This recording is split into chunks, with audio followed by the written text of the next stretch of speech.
영어로는 이제 바이블, 그런데 성경의 의의가 뭐냐, 이제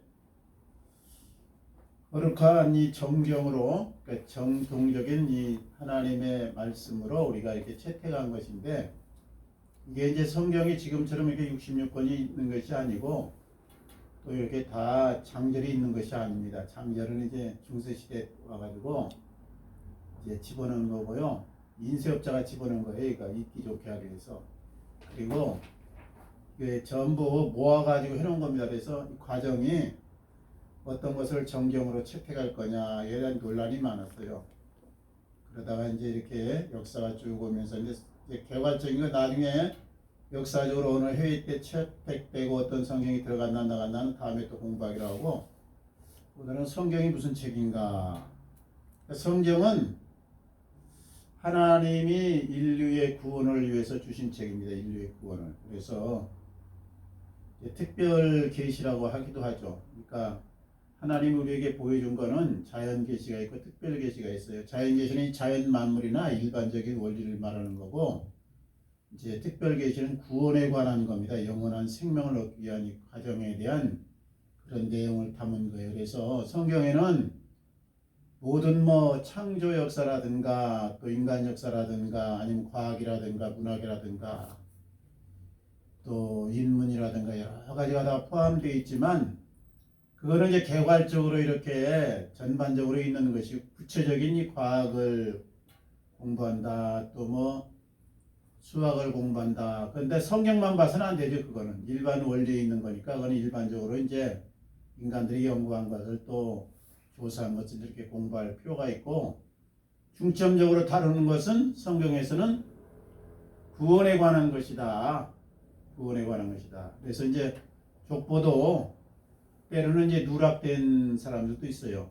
근데 구원에 이제 필요치 않은 분들은 이제 이렇게 누락됐기도 해요. 그래서 구원에 필요한 것을 기록한 책이다. 이렇게 우리가 이해하고, 이제 역사, 문학, 사회 전반적인 걸 하려면 이제 인간들이 연구하고 또 나름대로 조사하는 것을 이제 공부하면 되죠. 성경의 명칭은 성경이다. 성경 그럴 때는 거룩할 성자에다가 날경자를 쓰는 거죠. 이게 이제 한문에서 우리나라가 이제 처음에 오다 보니까 이렇게 한 건데, 거룩한 이제 이렇게 글이다 이런 뜻이고, 여기 히브리어의 포테스, 헬라어의 캐논 이런 데서 왔다는 그 원어적인 뜻인데, 포테스는 구별하다는 뜻이고, 이 캐논은 이제 보든자다, 척도다, 표준이 된다 이걸 말하니까, 성경은 인간 삶의 표준으로 하나님이 계시한 신앙 규범서입니다. 그래서 우리 믿는 사람들은 하나의 교과서죠, 교과서. 그래서 우리가 이제 공부를 할 때 참고서의 또 교과서인데, 참고서는 설교 정도나 성경 공부를 말하는 거고, 교과서는 이제 원본이잖아요. 그러니까 이게 원 하나님의 뜻을 기록하는 것이다. 그래서 참고서나 이런 여러 가지 문제집 같은 거는 틀릴 수가 있는데, 교과서는 이제 맞는 거죠. 이제. 자, 그게 거기에서 다 나온 거니까 혹시 참고서는 고칠 수가 있어요. 우리 책도요, 문교부가 이제 좌파가 정권을 잡을 때하고 진보가 잡을 때니까, 그 다음에 이제 보수가 잡을 때하고 틀려요. 그래서 좌파가 잡을 때는 유교가 남침이다 이런 얘기를 빼버리고 말 이상하게 해놓고 그렇습니다. 이제 보수가 잡으면 다시 또 살리고, 이제 원본은 아닌데 이 참고서는 다 그렇게 이제 인간 정치나 이제 분위기에 따라서 바뀐다 이거죠. 그래서 이 성경이 원본이고, 참고서나 문제지 같은 성경 공부나 설교를 하는 거는 해설 쓰고 이제 거기에 주석을 달고 여러 가지 인간적인 의견을 다루는 것이기 때문에 이해하기는 쉽지만은, 그러나 원본이 참 진리다. 이제 성경, 이제 바이블, 이제 영어로는 바이블이라고 그러죠. 히라브의 비블리아에서 나왔다. 이게 작은 책들이라는 뜻이죠. 약속이라고 그래서 이제 우리가 테스타먼트, 영어로는 그리고 이제 이것도 역시 라틴어에서부터 유래됐다. 계약과 언약이라는 뜻이다. 그래서 우리 구약을 가르쳐서 올드 테스타먼트, 신약을 가르쳐 뉴 테스타먼트. 그러니까 구약은 뭐예요? 옛 약속이다. 이게 옛 약속. 그러니까 새 약속이 왔기 때문에 옛 약속은 엄밀한 의미에서 100% 적용을 할 수가 없는 거죠. 이게 옛약속하고 새약속은 많이 충돌되잖아요. 그래서 블레셋을 뭐 싹쓸이하고 이방세계는 완전히 없애버리라 그런다. 그래서 지금 신약 시대 와서 그런 식으로 하면 이제 상당히 어려움이 많죠. 영적으로 해석하는데 실제 가서 이제 불당을 헐어버리거나 뭐 이렇게 여리고성 돌았다고 해서 어떤 절을 갖다 뺑뺑 돌면서 여기 복음으로 점령하자 이렇게 이 식으로 하면은 곤란해지는 거죠 이제. 그러니까 이 어디까지나 구약은 옛 약속, 신약은 새 약속. 새로운 약속이 왔으니까 옛 약속은 새 약속에 위배되면 적용을 안 하는 거죠 이게. 신약과 구약이 충돌되면 구약은 이제 잠정대로 들어가는 것이고 신약이 맞는 겁니다. 그래서 구약에는 원수를 이제 갚아야 되고 원수를 미워하라 그랬는데 신약에는 원수를 사랑하라 그러면 원수를 사랑하는 것이 맞는 거죠. 이제 이 구약은 이스라엘과 맺은 언약이다. 예? 이스라엘과 맺은 언약이에요. 그래서 엄밀하게 말하면 우리하고 맺은 언약은 아닙니다. 이제. 우리는 이스라엘 사람이 아니잖아요. 이제. 혈통적으로는 이스라엘 사람이 아니에요. 구약을 지금도 이스라엘 백성들은 계속해서 그대로 신봉하는 거예요. 이제 신약은 하나님과 온 인류가 맺은 언약이다. 구약은 이스라엘 백성과 하나님이 맺은 언약. 신약은 온 인류와 하나님이 맺은 언약. 그러니까 이제 이 신약에 관한 것을 성경으로 받을 때 구약을 그 역사적으로 보면 정경으로 채택하면 안 된다 이렇게 한 파들이 많습니다. 이단도 있기도 하고 일반 정통파에서도 구약은 신앙의 규범서로 채택하면 안 된다 이게 충돌이 너무 많으니까 신약하고 그래서 안 받아들인 때도 있었습니다. 근데 지금은 이제 정경으로 다 이렇게 채택이 됐는데 어쨌든 구약과 신약이 충돌될 때는 신약을 우선으로 한다. 그거는 이제 맞아요. 새 약속이기 때문에요. 그 다음에 이제 초대교회에서 이 문제가 돼서 이방인들이 예수를 믿을 때 유대인들 예루살렘에서부터 시작해가지고 이제 차츰 퍼져나가는데 유대인들이 예수 믿을 때는 관계가 없어. 할례도 받았고 이미 구약의 여러 가지도 지키고 그러다 보니까는 관계가 없었는데 이방인들이 그 나중에서 예수를 이제 믿어가지고 그 구약을 정경으로 채택하다 보니까 이게 문제가 생깁니다. 이제 그때는 완전히 정경으로 채택됐던 분위기가 그렇게 있다 보니까 이제 먼저 믿는 그 성도들이 대부분 유대인이잖아요. 그러니까 유대인들이 할례도 받아야 된다. 구약에 뭐 11조도 해야 된다. 절기도 지켜야 된다. 그럴 때 이해 충돌이 와가지고 부담을 굉장히 느꼈을 때 우리가 이 사도행전에서 예루살렘 그 공회에다가 바울과 그리고 이제 바나바가 문의하잖아요. 어떻게 해야 되는가. 그럴 때 그 초대교회 공회에서 이렇게 딱 지정해 준 게 있습니다. 지정해 준 게. 그게 우리 사도행전 15장 28절 29절에 나와요. 성령과 우리는 이 요긴한 것들 외에는 아무 짐도 너에게 지우지 아니하는 것이 옳은 줄을 알았노니. 그러면서 네 가지만 지정을 합니다. 우상의 제물과 피와 목매어 죽인 것과 음행을 멀리하라. 그러니까 네 가지만 초대교회에서 이야기했다니까요. 그 나머지는요. 우리가 굴례를 너무 씌우면 안 됩니다. 절기 지키라든가 아니면 헌금 뭐 해라든가 이런 거 거기에서 11조 하라는 얘기도 안 나왔어요. 엄밀하게 말하면 초대교회에서. 그래서 이방에서 예수 믿는 사람은 완전히 그때 자유였습니다. 그래서 신약에 나오면 이 사도 바울의 경우에 이렇게 공부할 때 절기 헌금하라 뭐 11조 하라는 얘기가 없잖아요. 헌금에 대해서 그냥 이렇게 예루살렘 교회 그리고 어떤 교회가 어려울 때 구제하는 차원에서 처음 헌금이라는 게 등장을 해요. 그래서 이 네 가지에 우리가 지나치게 강조하면 이제 신약에는 조금 어긋나는 게 되는 거죠. 그래서 나머지는 다 자유하게 해놨어요. 자유하게.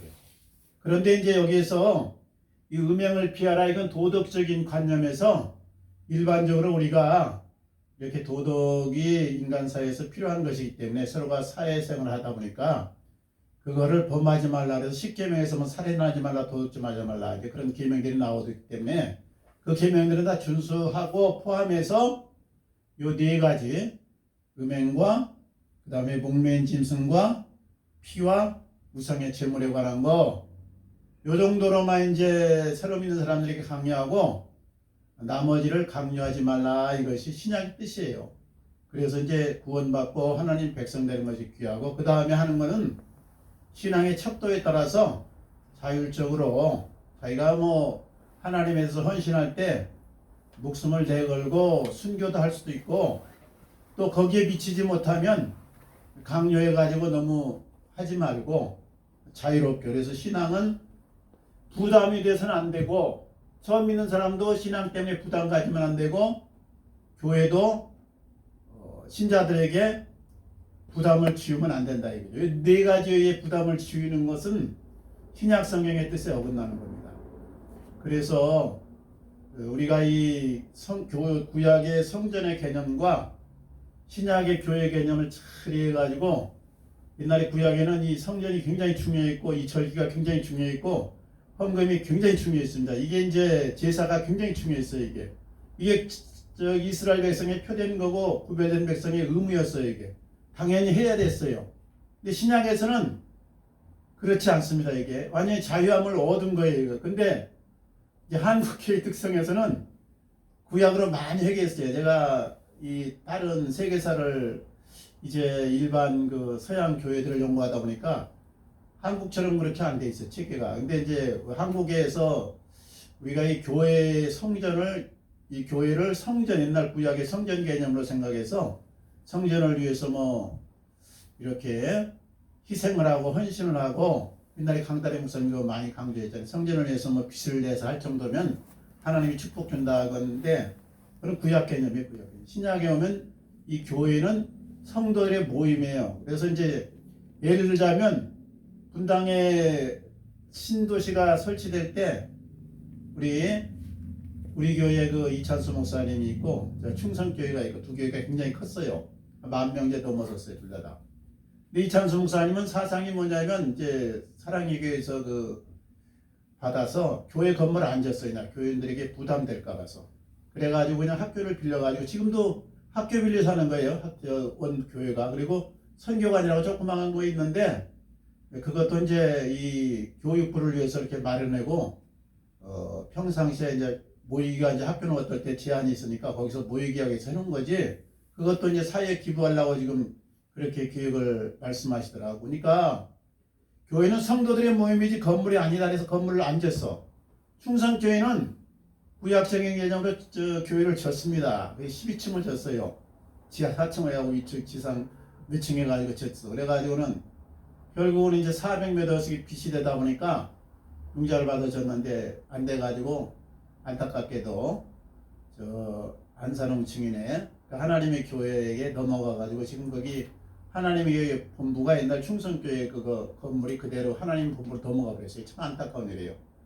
이찬수 목사님은 그 헌금 탁 해가지고 백교에 이렇게 몇 억씩 지원을 해주면서요, 이번에 이제 이렇게 분리를 시켜가지고 뭐 몇십 교회들아 이제 28개 교회인가 지금 현재 나간 게 40교회인가 모르겠네. 그래가지고 분리를 시켜서 그렇게 했는데, 그분 사상은 뭐냐면은 신약교회는 성도들의 모임이니까 성도들의 마음을 모임을 활성화시켜서 점차적으로 이렇게 부흥시켜서 하나님 백성 만들자, 이런 뜻이고, 신약에 와서는 이 성전 개념이 교회 개념과 틀리다. 이제 마찬가지로 여기 구약에 있는 여러 가지 절기라든가 헌금에 관한 거나 또 여러 가지 할례에 관한 거나 제사에 대한 것을 신약에 그대로 적용하면 안 되고, 신약의 이 교회가, 우리 초대교회가 이제 복음이 이렇게 진행돼야 되는 거죠. 그 다음에 이제 성경의 다른 표현은 여기 나오듯이 경이라든가 뭐 말씀이라든가 계시라든가 또 증거라든가 복음이라든가 교훈이라든가 뭐 진리라든가 또 책으로도 나오고 도라고 나오기도 하고 검으로 나오고 여러 가지 그 표현이 있습니다. 제가 12가지 여기 해놨는데, 그 다음에 성경과 성서의 차이가 있어요. 성경은 뭐냐?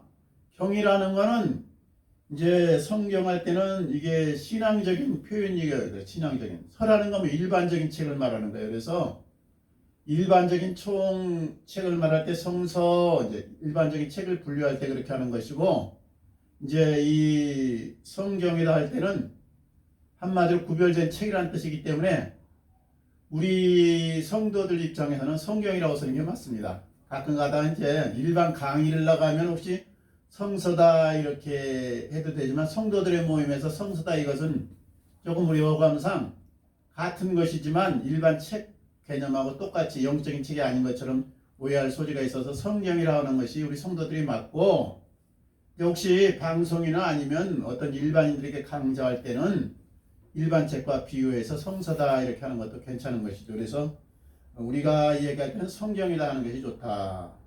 그 다음에 이제 성경의 내용은 하나님의 뜻과 계획을 기록한 책이다. 그리고 성경의 그 중심은 예수 그리스도입니다. 예수 그리스도. 그래서 구약 성경은 하나님이 우주를 창조하신 것과 인간이 타락한 것, 그리고 이제 그 선민의 이스라엘을 택하셔가지고 선민을 이루시면서 그 역사를 기록하고 선민과의 관계를 기록한 것입니다. 그래서 구약의 메인 주제, 총 그 가장 중요한 주제는 오실 그리스도, 예수 그리스도, 오실 메시아에 대한 거예요. 그러니까 성경의 주인공은 딱 한 분 꼽더라 그러면 예수 그리스도죠. 예수 그리스도. 그 다음에 신약도 예수 그리스도. 신약은 이제 우리 주님의 행하신 일과 그리고 그 사역과 제자들에 관한 것과 그리고 제자들이 이제 이 선교를 해나가면서 이룩된 거 이제 그런 내용과 그리고 마지막에 이제 요한계시록 미래에 대할 것을 이제 기록해 놓은 책인데, 신약의 중점은 오실 예수 그리스도의 다시 오실 예수 그리스도. 그래서 재림 예수가 이게 제일 중심 거예요. 중심 메인 주제가.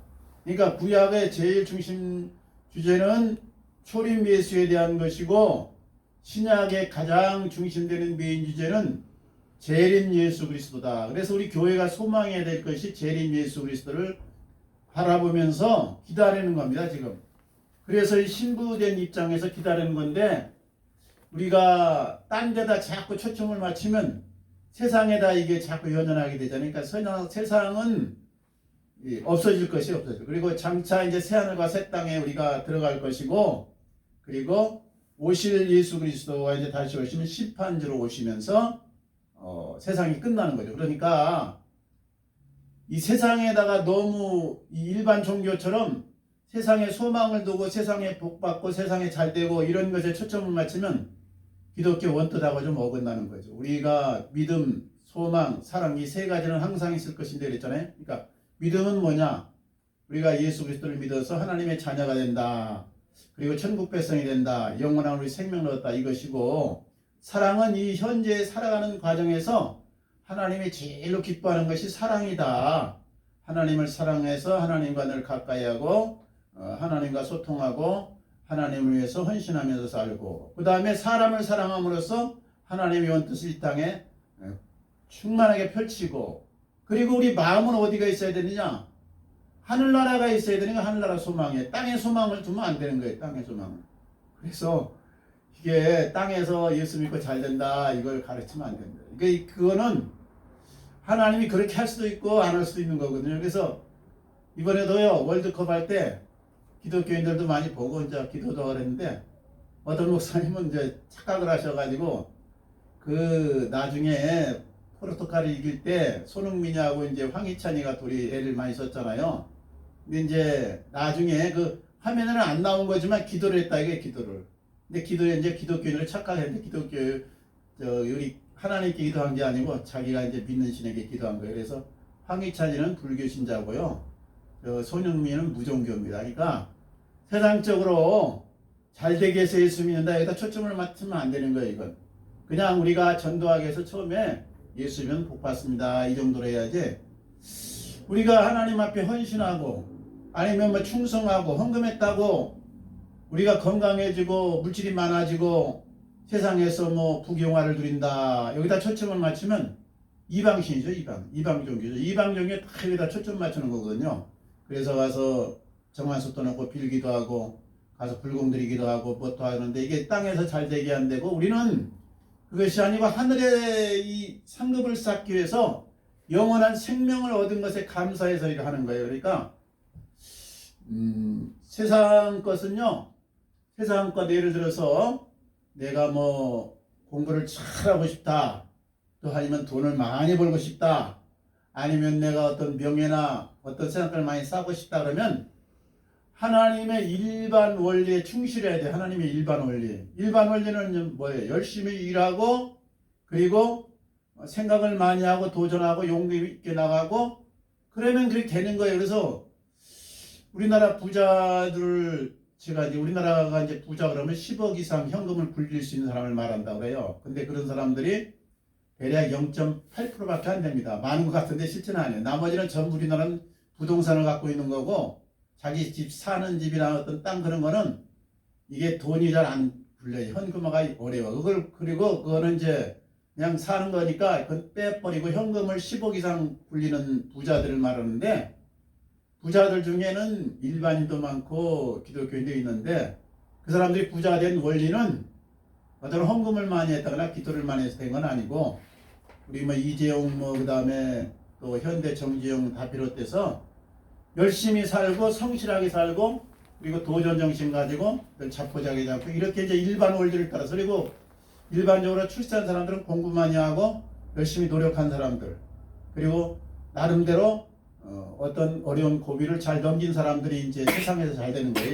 이게 하나님의 일반 원리예요. 이게 그리고 영적으로 우리가 신앙생활 잘하고 기도생활 잘하고 헌금생활 잘하고 이제 공생활 잘하면 전도를 많이 하면 하늘의 상급이 쌓이는 거예요. 이게 거꾸로 돼가지고 무조건 우리가 기도 많이 하고 헌금 많이 하면 물질이 많아진다. 이거는 이스라엘이 지금 갖고 있는 유대교 사상의 구약 사상입니다. 구약 사상. 그래서 이스라엘은 부자가 많고 땅에서 잘된 사람이 많은데 그 사람들은 예수 안 믿어요. 이거 다. 그리고 내세에 대해서 이 확신이 없어요. 그 사람들은.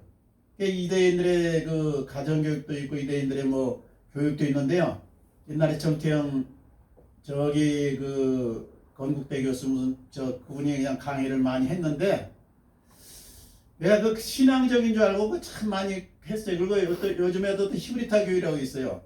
그래가지고 그 강의에서 뭐 축구 버커 유튜브 만든 누구누구 해가지고 그 율법을 하나님의 말씀대로 살아서 부자였다는데 그게 아닙니다. 예수 안 믿습니다. 그겁니다. 예수 안 믿고 거기 4대 부자를 다 뽑았는데 그 중에 빌 게이츠는 예수 믿거든요. 근데 빌 게이츠도 그 엉뚱한 짓 많이 했잖아요. 그리고 바람도 피고 막 딴짓하고. 근데 그 감리교 신자인데 그분들이 잘 된 거는 예수를 잘 믿어서 한 게 아니고 구약의 율법처럼 그대로 성실하게 살아가지고 도전정신 가지고 늘 이렇게 끈기 있게 연구해가지고 잘 된 거예요. 그래서 세계 갑부 중에 지금 최대 갑부들은 이제 대부분 예수 안 믿는 사람들이 많습니다. 왜냐하면 옛날에는 이제 그렇게 거기다 적용을 했는데 그렇게 적용하면 안 되고 역사적으로도 기독교 국가가 붕했다 그랬는데 그렇게 생각하면 안 돼. 기독교 국가가 이게 붕해가지고 이제 무기를 개발하고 신기술을 개발하니까 전부 갖다 이제 부자된 과정이 영국도 마찬가지고 포르투갈도 마찬가지고 스페인도 마찬가지고 독일도 마찬가지고 기독교 국가죠. 국가는. 근데 뭐에서 부자가 됐느냐? 결국은 신민지 개척이 부자 된 거거든요. 신민지 개척이 뭐예요?